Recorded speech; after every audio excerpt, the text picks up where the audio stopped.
담임 목사님께서는 어제부터 목요일까지 교단 총회 일본 선교 정책 세미나 일정을 갖고 계십니다. 이를 위해서 계속 기도해 주시기 바랍니다.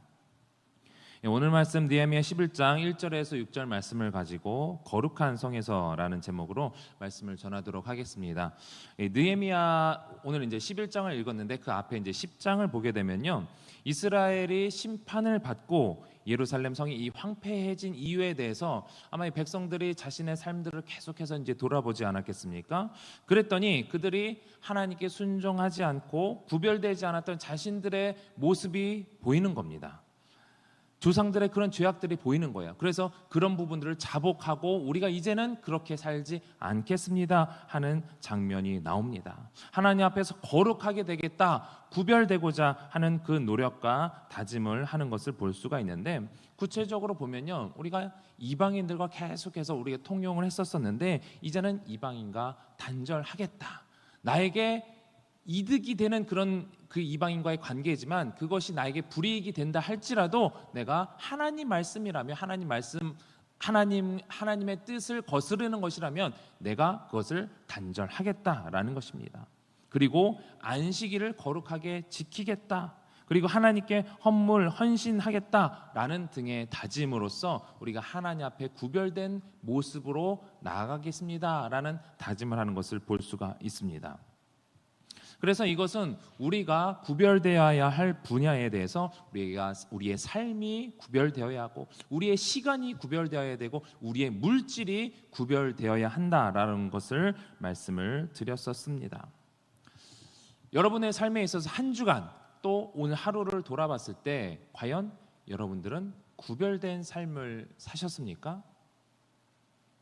여러분들의 시간을, 여러분들의 삶을, 또 여러분들의 물질을 잘 구별하여서 하나님께 드리셨나라는 질문입니다. 물론 이 질문에 우리가 네, 그렇게 살았습니다 라고 답하기가 정말 쉽지는 않습니다.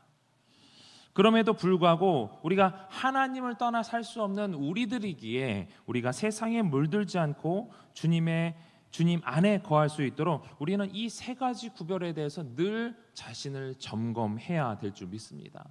내가 나의 삶이 과연 구별되어 있는가? 나의 시간이 구별되어 있는가? 나의 물질이 구별되어 있는가?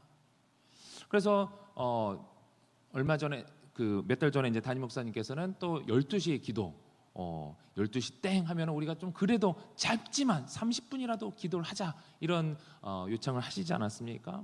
그래서 어느 순간 담임 목사님과 식사할 쯤에, 점심 식사할 쯤에 갑자기 담임 목사님이 식사를 막 하고 얘기를 하시다가 갑자기 눈을 감으세요. 기도하시는 거예요. 12시가 된 거예요. 그럼 저도 아차 하면서 같이 이제 기도하고 30초 기도하고 눈을 뜨는 그런 모습을 가진 적이 있었는데, 우리가 과연 그런 시간 하나하나가 정말 소중한 줄 믿습니다.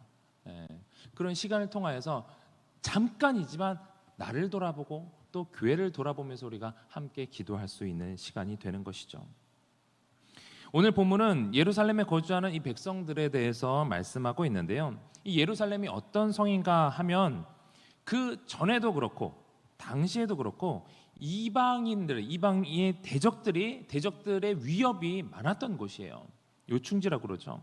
그래서 예루살렘은 원래 이 다윗 시대 전에는 거룩한 성이라고 불리지 않았었습니다.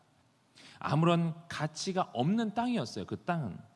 그런데 그곳을 오늘 본문 1절에서는 거룩한 성이다라고 말씀을 하고 있는데요, 예루살렘은 다윗의 기도와 또 솔로몬을 통해서 성전이 세워진 후에야 예배의 중심지가 되었습니다. 다윗과 솔로몬을 통해서 성전이 세워진 것은 하나님께서 이스라엘 백성을 세우시고 또 이스라엘 백성을 강성하게 하시고 큰 민족을 이루게 하셨기 때문에 그 성이, 예루살렘 성이 세워질 수 있었던 것이었습니다. 그렇게 사람이 계획하고 사람의 힘으로 성전을, 이 모든 것을 지었지만 사실 그 모든 것의 주관자는, 계획하신 분은 하나님이십니다.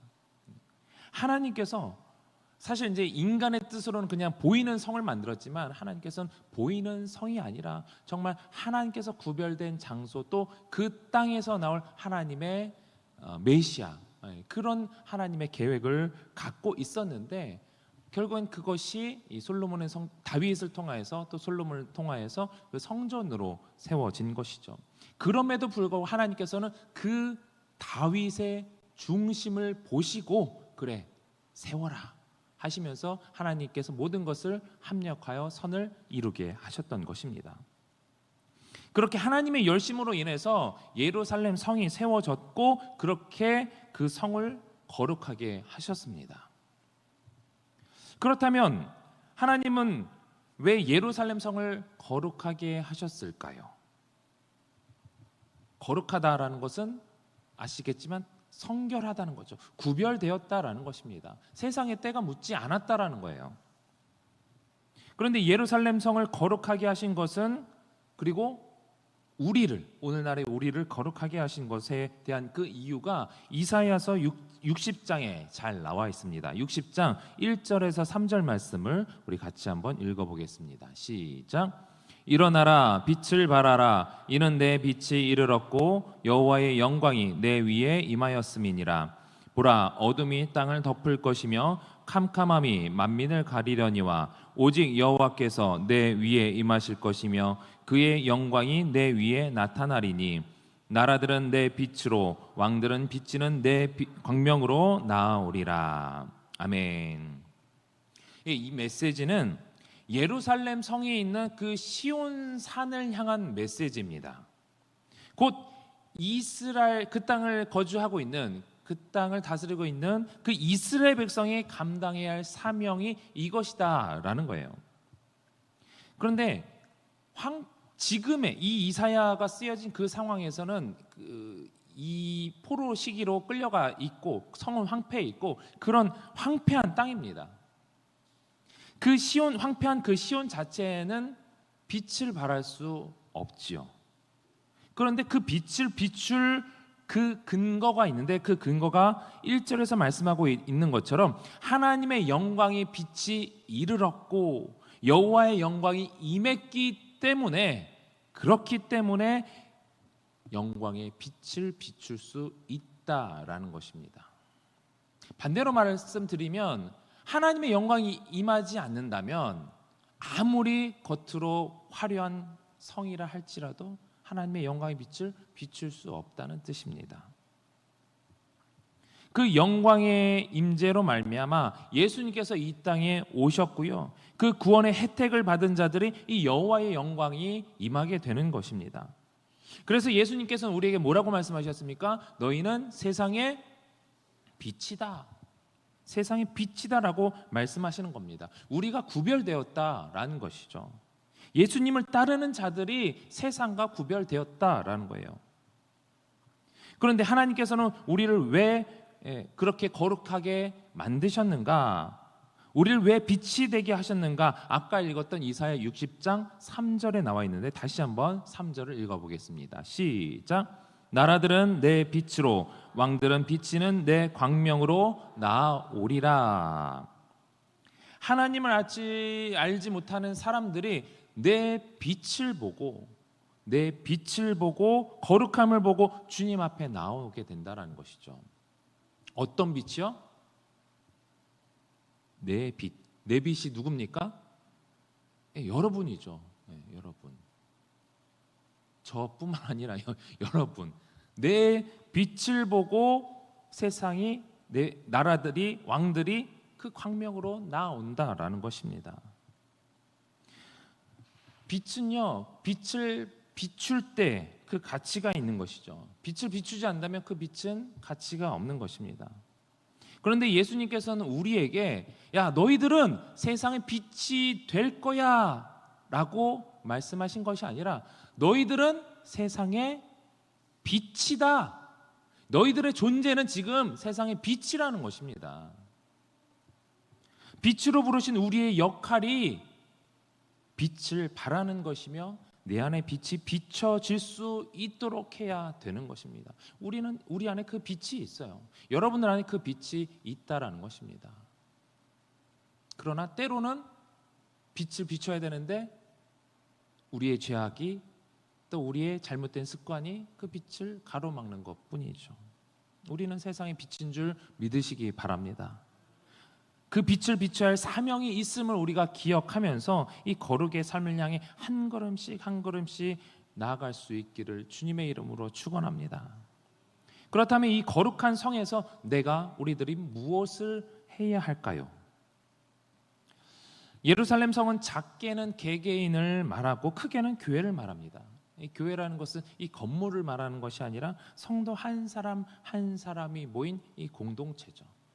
서울제일교회는 이 성내동에 있는 이 교회가 아니라요. 여러분들이 만약에 지난 우리 10월 9일 날 어디로 갔었죠? 저기 하남 미사경전공원 갔잖아요. 거기서 우리가 한마음 한뜻이 되어 손잡고 기도하고 또 명랑운동회도 하고 그 모임이 서울제일교회예요. 지금은 이 자리 모였으니까 우리가 이곳이 서울제일교회죠. 모일 회자잖아요. 모일회. 서울제일교회 공동체로 우리가 모여있는 그곳에서 우리가 하나님의 빛을 비춰야 할 사명이 있는 것입니다. 그래서 아마 여러분들은 모르시겠지만 그 현장에서 계속해서 그 사무실은 소리가 너무 크다 해가지고 저는 계속 막 전화 받고 불려갖고 막 이랬습니다. 거기서 제가 싸우면 어떻게 되겠습니까? 빛을 가리는 거예요. 알겠습니다. 죄송합니다. 빨리 줄이겠습니다. 지금 괜찮나요? 계속 제가 전화 받고 있는 거 혹시 보셨습니까? 그곳에 혹시라도 만약에 쓰레기가 남아 있다면 서울제일교회 지나가더니 이런 쓰레기가 잔뜩 이런 얘기 들으면 되겠습니까? 안 되겠습니까? 안 돼요. 여러분들이 가는 곳곳마다 서울제일교회 사람들은 뭔가 다르다. 교회 다니는 사람들은 뭔가 다르다. 예수님 믿는 사람들은 뭔가 다르다. 그 빛을 비춰야 하는 것입니다. 무엇보다도 여러분들의 입술을 통해서 전해지는 그 복음을 통해서 그분들이 예수님을 믿게 되었을 때에 우리의 삶으로는 사실 그냥 관심을 끄는 정도입니다. 뭔가 다르구나. 그런데 그 사람이 진짜 변하기 위해서는 어떻게 해야 돼요? 복음이 들어가야 되죠. 예수의 이름 아니고서는 절대로 그 사람을 바꿀 수가 없습니다. 그렇기 때문에 그 거룩한 성에서 우리가 해야 될 것이 무엇이냐? 우리의 희생이 들어가야 합니다. 우리가 편하려고 하면은 쓰레기 막 버리고 와도 뭔 상관이에요. 그 사람이 우리 단체 교회란 이름이 아니었다라고 한다면 우리 단체가 무슨 단체인지 모르고 그냥 지나가면 그냥 욕 한번 지나가면 끝나죠. 그런데 우리는 교회란 말이에요. 교회. 그렇다라고 한다면 더 많은 희생이 필요합니다. 한 영혼을 주님께로 돌아오게 하려면요 너무나 많은 희생이 필요해요. 이스라엘 백성이 예루살렘 성을 어렵게 다시 지었지만 그곳은 여전히 이방인들의 나라의 위협 가운데 있습니다. 그래서 사람들은 이 예루살렘 성 안에 거주하기를 꺼려했습니다. 그러나 그곳은 예배의 중심지였습니다. 예배의 중심지가 되려면 예배가 있어야 되는데 예배는 누가 있어야 됩니까? 사람이 있어야 되죠. 사람이 없으면 누가 예배를 드립니까? 사람이 없고 예배가 안 드려지면 그것이 어떻게 예배 중심지라고 할 수 있겠습니까? 만약에 그곳에 사람이 없다면 예배는 사라지게 되는 것입니다. 그렇기 때문에 백성의 지도자들은 포로에서 돌아온 날부터 그곳에서 거주하면서 그곳을 지켰습니다. 또한 오늘 본문에 있는 것처럼 백성의 10분의 1은 제비를 뽑아서 예루살렘의 성에 거주할 사람을 정했습니다.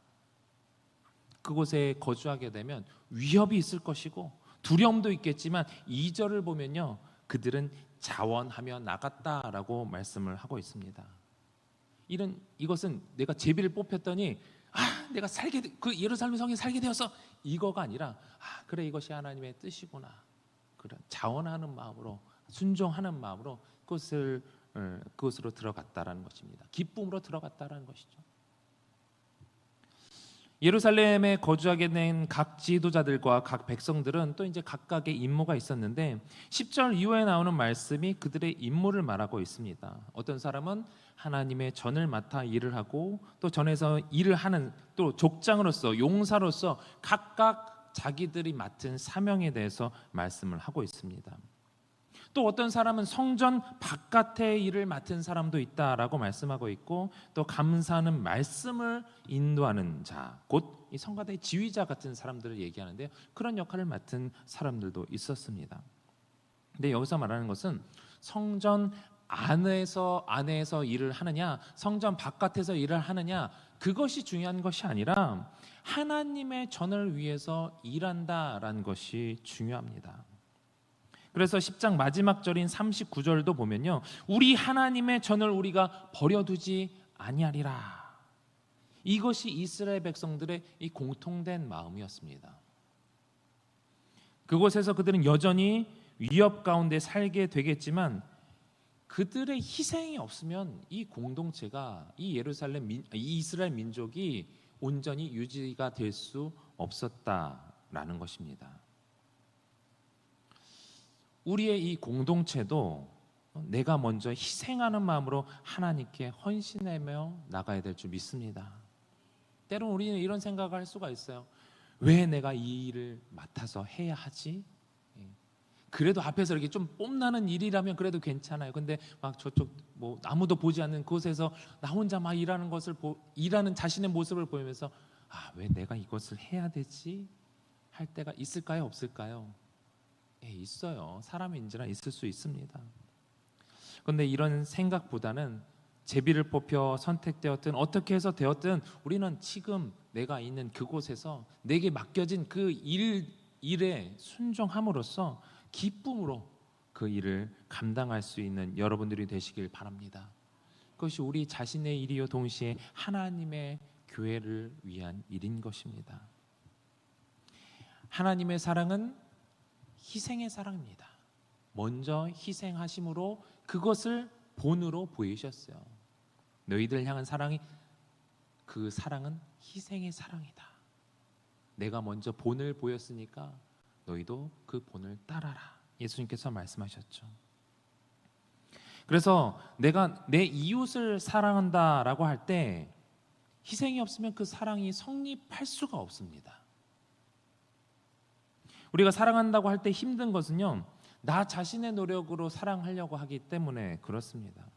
그래서 어떤 사람은 말하기를 이웃 사랑이 그 사람과 나와의 일직선, 1대1의 관계가 아니라 이 트라이앵글의 사랑이 되어야 한다라고 얘기를 합니다. 나와 그 사람과 하나님. 그 사람과 나의 관계에서 오는 일직선이 아니라 이 삼각관계가 이루어져야 된다는 것이죠. 그래서 내가 하나님과의 온전한 관계를 이루고 그 사람을 사랑할 때는 나의 힘이 아니라 하나님이 주신 그 은혜의 사랑으로 전하는 거예요.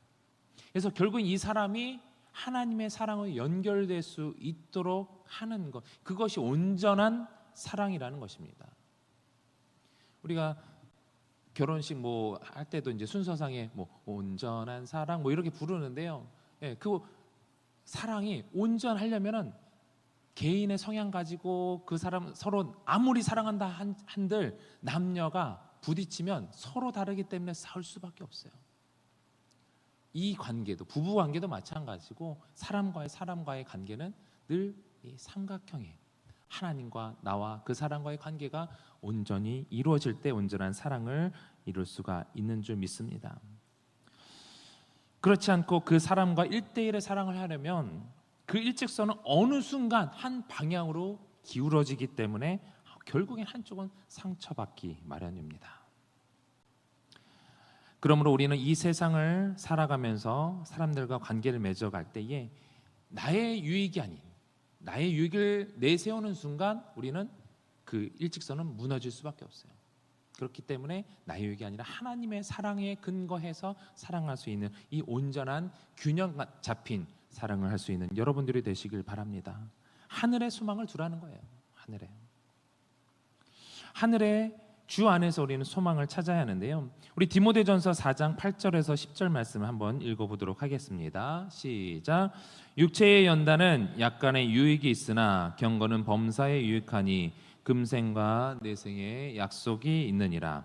미쁘다 이 말이여 모든 사람들이 받을 만하도다. 이를 위하여 우리가 수고하고 힘쓰는 것은 우리 소망을 살아계신 하나님께 둠이니 곧 모든 사람 특히 믿는 자들의 구주시니라. 아멘. 우리가 이 땅에서 연단을 받고 경건 생활에 힘써야 하는 것은 우리의 소망을 하늘에 두기 위함이라는 것입니다. 내 삶에 어떤 연단이 있다 할지라도, 묵상을 할 때라도 그것은 내 소망을 하늘에 두기 위함이라는 것, 이것을 잊지 마시기 바랍니다.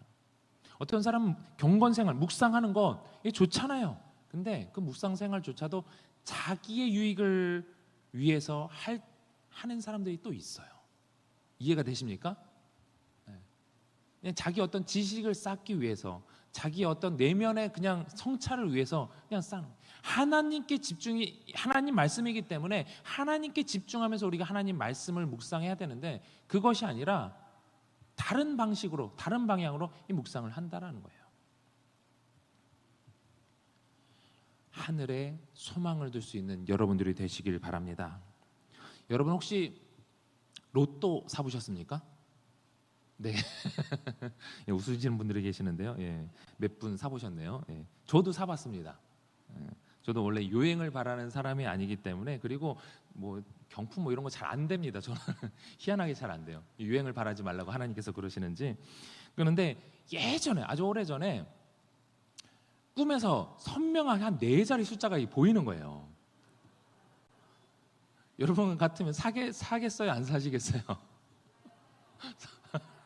나머지 두 숫자는 모르겠는데 4개 이렇게 하고 대충 막 이렇게 했던, 그때도 내가 그래도 그때 신학생이었나 전도사였나 모르겠는데 사야 되나 말아야 되나 이렇게 막 고민을 했었어요. 근데 안 사면 후회할 것 같은 거예요.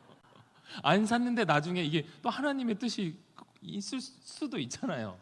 예, 그래서 안 샀는데 나중에 번호 그게 맞으면 얼마나 억울하겠습니까? 그래서 그냥 누구한테 얘기는 하지 말고 그냥 이렇게 한번 사보자 해가지고 샀는데 어떻게 됐을까요? 예, 다 꽝 됐습니다. 근데 그 로또 용지를 사는 순간에는요, 이게 토요일 날 발표가 나잖아요. 그때까지 막 긴장이 되는 거예요. 혹시 되면 어떡하지? 혹시 되면 어떡하지? 이걸 어떻게 써야 되지? 예, 그래도 이제 신학을 하고 있었으니까 당연히 하나님의 영광을 위해서 사용했는데 어떻게 쓰지? 뭐 이런 즐거운 고민을 했었던 기억이 있는데, 결국에 안 돼 버리니까 이 종이가 뭐가 돼요? 쓰레기 되는 거예요. 쓰레기. 세상의 일이 그렇습니다. 겉으로 보기에는 희망이 있는 것 같아요. 희망이 있는 것 같아서 내가 하면 뭔가 잘 될 것 같고 해가지고 뭔가 붙들고 그것을 내가 가지려고 하고, 돈으로, 명예로, 때로는 사람으로서 내가 무언가 해보려고 하는데요, 결국 그러한 것들은 결국에 로또의 종이 조각과 같이 허무한 것뿐이라는 거예요. 우리가 잘 알지 않습니까? 우리가 무언가를 바라는 그 희망 속에는, 세상적인 소망에는 그것이 무너졌을 때, 무너져도 사실 상관없다라고 하면 괜찮은데 그것이 무너지는 순간 내 삶, 내 정신적, 육체적 모든 것들이 다 함께 무너질 수 있습니다. 그것에 소망을 두지 말라는 것입니다. 우리의 소망은 어디에 있습니까? 하늘에 있고 하나님께서 우리에게 주신 그 영원한 생명에 있습니다. 이 영원한 생명은 이미 예수님의 십자가 사건과 부활을 통해서 온 천하에 공개된 사실입니다. 성경이 그것을 말씀해 주고 있습니다. 그 은혜를 붙들지 않으면 그 외의 것들은 아무 쓸모가 없는 종이 쪼가리에 불과합니다.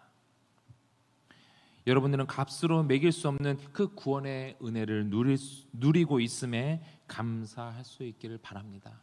다른 곳에 눈 돌리지 마시고요, 하나님 말씀에, 하늘에 소망을 두는 여러분들이 되시길 바랍니다. 이스라엘 백성들도 그 소망을 이 거룩한 성 예루살렘 성 안에서 찾았기 때문에, 그곳에 계신 하나님을 갈망하면서 나갔기 때문에 그곳을 향해서 그 기쁨으로 이 예루살렘 성 안으로 들어갈 수 있었던 것입니다. 그러나 몸이 어디 있느냐가 중요한 것이 아닙니다. 중요한 것은 우리의 마음이 어디에 있느냐 하는 것이죠. 우리의 몸이 마음과 함께 주님께서 거룩하게 하신 그 거룩한 성 안에 있는 것이 중요합니다. 하나님께서는 보잘것없는 우리를 예수 그리스도를 통해서 거룩하게 하셨습니다. 그렇기 때문에 우리는 더욱 맡은 위치에서 노력하면서 각자의 위치를 지키며 주신 그 사명을 따라 살아가야 되는 것입니다. 거룩한 성에서 이 주님의 일을 위해서 책임을 다하는 삶을 살아가시길 바랍니다. 우리가 이미 그 거룩한 성 안에 있음을 믿으시고 이제는 그리고 앞으로는 그리고 하나님께서 주신 그 사명이 분명히 나에게 있을 텐데 그 사명을 내가 어떻게 감당해야 할 것인가 다짐할 수 있는 여러분들이 되시길 바랍니다. 마지막으로 우리 시편 122편 6절 9절 말씀을 읽고 마치도록 하겠습니다. 122편 6절에서 9절 말씀 시작. 예루살렘을 위하여 평안을 구하라. 예루살렘을 사랑하는 자는 형통하리로다. 내 성 안에는 평안이 있고 내 궁중에는 형통함이 있을지어다. 내가 내 형제와 친구를 위하여 이제 말하리니 내 가운데에 평안이 있을지어다. 여호와 우리 하나님의 집을 위하여 내가 너를 위하여 복을 구하리로다. 아멘. 우리 주신 말씀 기억하면서 우리 함께 기도하실 때에 하나님께서 우리를 이 거룩한 성으로 이 서울제일교회로 부르신 줄 믿습니다. 이곳에서 우리가 해야 될 사명이 세상의 빛이 되어서 세상을 향하여 나가길 하나님께서 원하신다는 사실을 기억할 때에 나와 함께하는 사람들이 여러분들과 함께하는 사람들이 여러분들로 말미암아 그 빛의 영광을 함께 누릴 수 있도록 기도하시기 바랍니다. 그것이 가정이 될 수가 있고 여러분들의 직장이 될 수 있고 학교가 될 수 있고 여러분들이 가는 곳곳이 그런 곳이 될 수 있기를 소망하면서 하나님 내가 그 빛의 사명을 잘 감당할 수 있게 해달라고 기도하시고 또한 내일 있는 알파 수양회 게스트들이 성령으로 충만해지는 역사 있게 해달라고 또 우리 담임 목사님 총회 일정 가운데 큰 은혜가 있게 해달라고 또 우리 담세의 부흥을 위해서 기도하시고 특별히 수능이 29일 남았습니다. 수험생들에게 지혜와 명철을 달라고 또 우리 둔촌동 시대가 활짝 열릴 수 있도록 또 각자의 기도 제목을 놓고 우리 주님 3번 간절히 부르고 통성으로 기도하겠습니다. 주여